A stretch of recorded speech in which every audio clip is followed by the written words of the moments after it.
আজকে বেস্ট টাইমে আলোচনা করব ডুরান্ড কাপে কালকে কোয়ার্টার ফাইনালে যে ডার্বিটা ছিল, কলকাতার যে ডার্বি, ইস্টবেঙ্গল মোহনবাগান, শতাব্দী প্রাচীন ইস্টবেঙ্গল ক্লাব, শতাব্দী প্রাচীন মোহনবাগান ক্লাবের ডার্বি। এই ডার্বি থেকে অনেক কিছু আমরা পেলাম। অনেক কিছু বলতে কি, বাংলার ফুটবলে বাংলার দুটো ক্লাব খেলছে, কিন্তু বাঙালি প্লেয়ার ক্যাপ্টেনশিপ করার সৌভাগ্য নেই। বাঙালি প্লেয়ার নগণ্য, দু একটা বাঙালি প্লেয়ার ছিল, কিন্তু বিদেশিরা ক্যাপ্টেনশিপ করলো দুটো টিমেরই। এটা আমাদের কাছে সত্যি খুব একটা দুর্ভাগ্যের বিষয় যে বাঙালিরা আগে মোহনবাগানের নেতৃত্ব দিত, ইস্টবেঙ্গলের নেতৃত্ব দিত, সেই জায়গায় বিদেশিরা এখন ইস্টবেঙ্গলের নেতৃত্ব দিচ্ছে। যাই হোক, এটা একটা আমাদের বুকের ব্যথা, যন্ত্রণা, যাই বলুন। কিন্তু কালকে ডার্বিটা খেলা হয়েছে, সত্যি খুব দৃষ্টিনন্দন ডার্বি হয়েছে। অনেক দিন বাদে বাংলায় একটা ভালো ফুটবল দেখলাম, যে ফুটবল খেলাটার মধ্যে প্রাণ ছিল। দুটো টিম ফার্স্ট হাফে 50-50 খেলা খেলেছে, খুব ভালো ফুটবল। কিন্তু মোহনবাগান টিমকে নিয়ে আমরা যে আশায় বুক বেঁধেছিলাম, যে মোহনবাগান যে টিমটাকে ধরে রেখেছিল, আগের ভিডিওতে আমরা সেই কথাটা বলেছিলাম।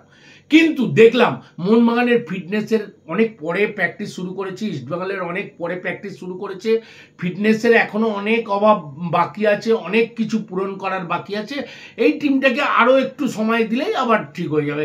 কিন্তু ইস্টবেঙ্গলের ফিটনেস লেভেল কালকে সত্যি খুব অসাধারণ ফুটবল খেলেছে, অসাধারণ। সেকেন্ড হাফটা বিশেষ করে, আর ম্যাগুয়েলকে দেখলাম যে বাংলাদেশ থেকে এসছে, যে অস্কার ব্রুজোর আন্ডারে সে খেলেছে, সেই অস্কার ব্রুজো ওকে নিয়ে এসছে।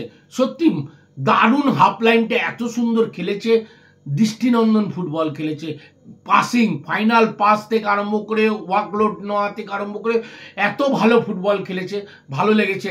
কালকে যোগ্য টিম হিসেবে, কালকে ডার্বির রং লাল হলুদ, এই যোগ্য টিম হিসেবে কালকে ইস্টবেঙ্গল অনেক দিন বাদে জিতেছে।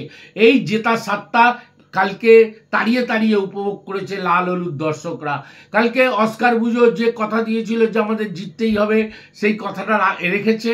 সত্যি অস্কার ব্রুজোকেও আমরা আন্তরিক অভিনন্দন, ধন্যবাদ জানাবো, যে একটা টিম গতবার চেষ্টা করেছিল, গতবারের জায়গা থেকে সেই জায়গায় টিমটা সেইভাবে ভালো রেজাল্ট করতে পারিনি, কিন্তু মনোবল কখনো চির ধরেনি, প্লেয়ারদের সবসময় উজ্জীবিত করে গেছে। আজকে আমাদের এই ভিডিওটা এখানেই শেষ করলাম। যদি আমার ভিডিওটা ভালো লাগে অবশ্যই লাইক করবেন, শেয়ার করবেন, কমেন্ট করবেন, অবশ্যই সাবস্ক্রাইব করবেন। ধন্যবাদ, নমস্কার।